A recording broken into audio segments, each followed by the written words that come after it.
Okey, dekat sini kita boleh tengok kereta Cayenne Turbo dia pakai airmatic plastik. So, sekarang kita nak tukar kepada airmatic besi.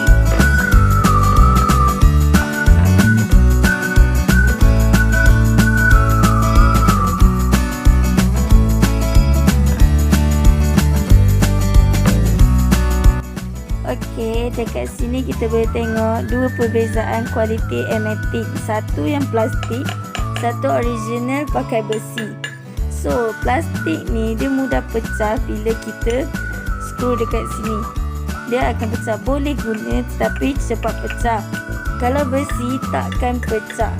So, kita boleh tengok perbezaan dia.